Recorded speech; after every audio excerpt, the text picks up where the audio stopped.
ઉમેશભાઈ મકવાણા.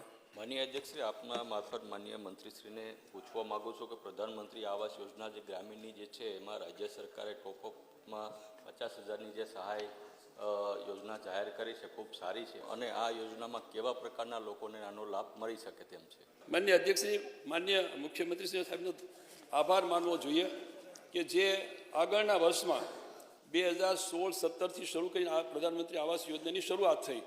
માનનીય અધ્યક્ષશ્રી, ત્યારથી 2023-24ના સમય દરમિયાન કેટલાક લાભાર્થીઓ એવા હતા કે જેમણે આ ફોર્મ ભર્યા પછી એમની ક્યાંક ને કોઈ કારણોસર આર્થિક સ્થિતિને કારણે એ સમયમાં મકાનો પૂર્ણ કરી શકતા ન હતા.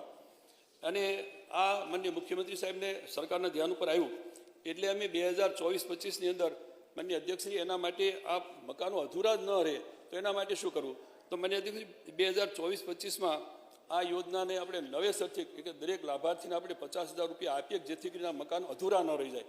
એટલે આ શરૂઆત કરી માનનીય અધ્યક્ષશ્રી 2024-25માં. ત્યાર 2024-25 પછીથી જે મંજૂર થયા એ બધાને આપણે 50,000 રૂપિયા લેખે આપીએ છીએ.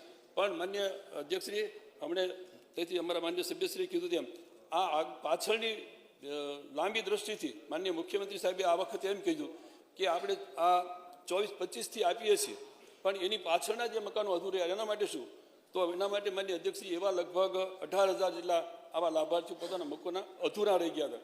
એ બધાને પૂર્ણ કરવા માટે પણ માનનીય અધ્યક્ષશ્રી માનનીય મુખ્યમંત્રી સાહેબે આ વખતે 90 કરોડ જેટલી વધારાની સહાય આપી અને એ બાકીના અધૂરા રહેતા મકાનો પૂર્ણ કરવા માટેનું માનનીય અધ્યક્ષશ્રી આયોજન છે.